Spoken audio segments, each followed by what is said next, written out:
Assalamualaikum warahmatullahi wabarakatuh. Jumpa kembali bersama saya Ari Wiguna di channel yang selalu berbagi seputar tutorial dan ide kreatif. Oke, di kesempatan kali ini saya akan berbagi ilmu buat teman-teman semua. Nah, di sini saya akan berbagi ilmu seputar kipas angin ya. Nah, di sini saya mendapatkan servisan kipas angin yang mana untuk keluhannya sendiri yaitu speed 1 dan 2-nya itu pelan ya. Jadi yang kenceng hanya speed 3. Jadi buat teman-teman yang mempunyai keluhan yang sama bisa simak video saya kali ini sampai selesai agar teman-teman bisa memperbaiki kipas angin sendiri di rumah tanpa harus dibawa ke tukang servis.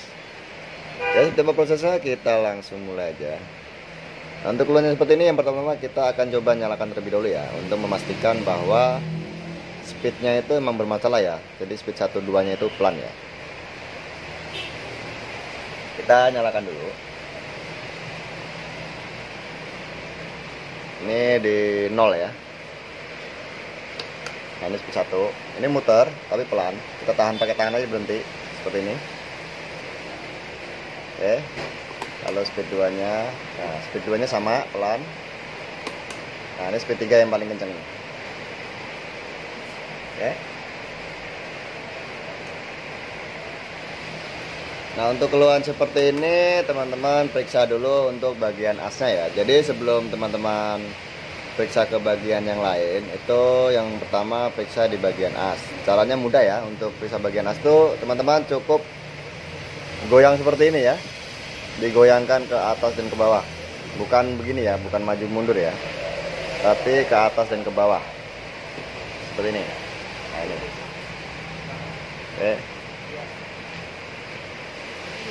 Kalau ininya harus ada space ya, emang harus ada space ya. Tapi untuk ke atas bawahnya ini nggak boleh ya.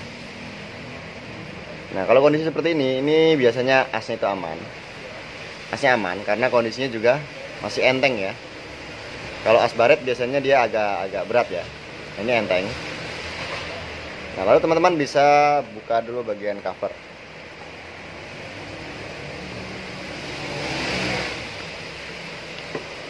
Jadi untuk keluhan kipas angin speed 1 2-nya pelan itu banyak kemungkinan ya. Jadi teman-teman tidak bisa harus menebak di satu penyakit ya.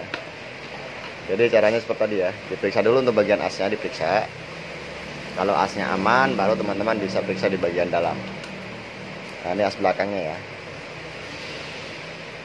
Nah, ini bekasnya juga sudah dikasih pelumas ya untuk bagian asnya ya. Lalu teman-teman bisa periksa di bagian kapasitor. Ini kita copot dulu kapasitornya. Ini kalau teman-teman tidak mempunyai alat ukur, teman-teman bisa langsung menggunakan kapasitor yang bekas ya untuk mencobanya, atau bisa mengambil kapasitor kipas angin lain ya untuk mencobanya ya.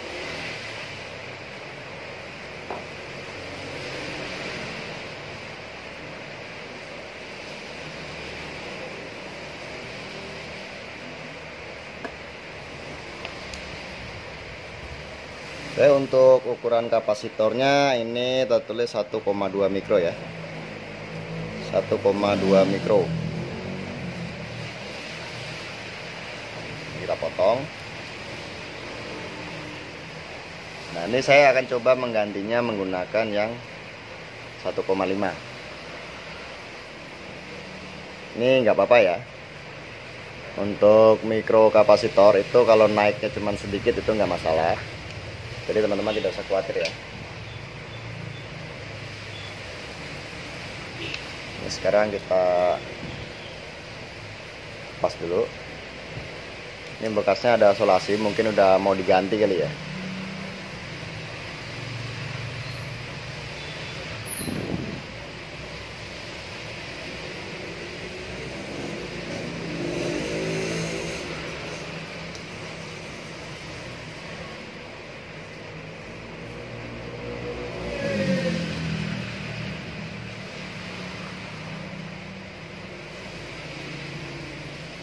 Nah, untuk penyambungan kapasitor ini banyak sekali teman-teman yang berkomentar di video saya yang satunya.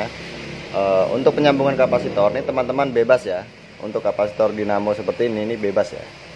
Beda dengan kapasitor untuk elektronik atau elko ya. Jadi ini nggak ada plus minnya. Jadi bebas ya, untuk warna kabelnya itu bebas. Tidak usah takut kebalik ya, karena nggak ada efeknya ya. Nah, untuk ukuran mikrokapasitor kipas angin itu maknya sekitar 2 mikron ya. Jadi ini masih di batas aman ya. Aslinya 1,2, ini saya naikkan ke 1,5, itu nggak masalah. Ini masih batas aman. Dia maksimalnya 2 mikro ya.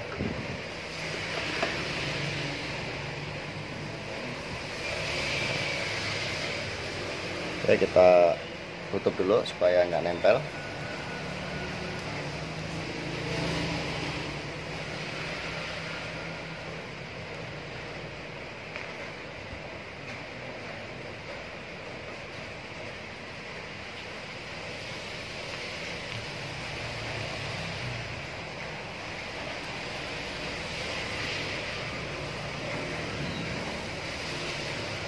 Ini karena nomor 12 nya itu masih ada pergerakan, jadi saya tidak perlu mengecek untuk bagian saklar ya. Ini saklarnya pasti aman karena masih ada arus yang masuk ke dinamo. Soalnya untuk penyakit 12 mati itu biasanya bisa dari saklar, bisa dari as, bisa dari kapasitor. Ini karena di bagian saklarnya masih nyambung ke dinamo, jadi saya tidak perlu membongkar bagian bawah. Jadi seperti itu ya, mudah ya. Jadi teman-teman cukup nyalakan terlebih dahulu, teman-teman periksa apakah masih ada getaran di dinamo. Kalau masih ada berarti saklarnya aman ya. Kalau nggak ada, teman-teman bisa periksa karena nomor 3-nya mau nyala ya. Jadi teman-teman bisa periksa di bagian saklar. Oke, nah sekarang kita coba nyalakan ya.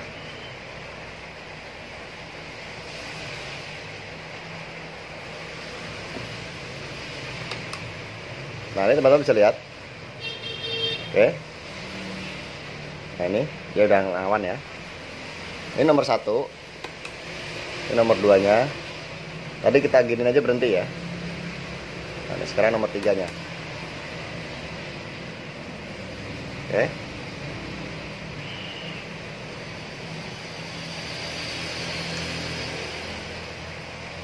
Sekarang kita rapikan ya. Jadi untuk kipas angin dengan keluhan speed 1 dan speed 2-nya itu pelan, teman-teman bisa ganti kapasitornya ya.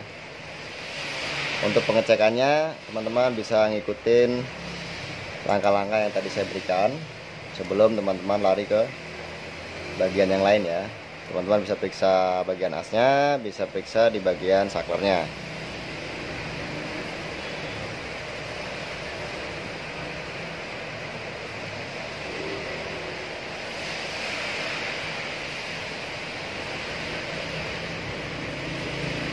Oke, untuk ukuran tidak masalah ya, karena ini masih di batas aman ya.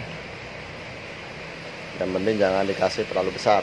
Misalkan teman-teman mau ngasih mikronya 4 mikro atau 5 mikro biar kenceng gitu ya, itu salah ya, karena di dinamo itu ada batas maksimalnya juga.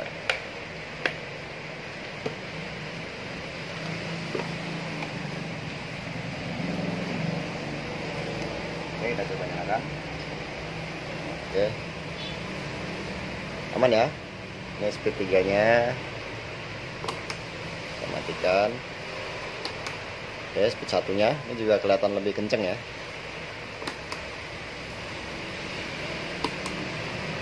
Aman ya. Nah, untuk efek sampingnya sendiri, kalau misalkan teman-teman telat melakukan pergantian, ini gulungannya itu bisa kering ya. Dalam arti kering itu udah mulai bau-bau sangit ya, biasanya seperti itu. Jadi teman-teman kalau misalkan kipasnya mempunyai keluhan seperti tadi, teman-teman lekas ganti kapasitornya ya. Oke, simpel ya, tidak perlu membongkar-bongkar di bagian dinamo, cukup buka cover, teman-teman sudah bisa memperbaiki kipas anginnya sendiri di rumah.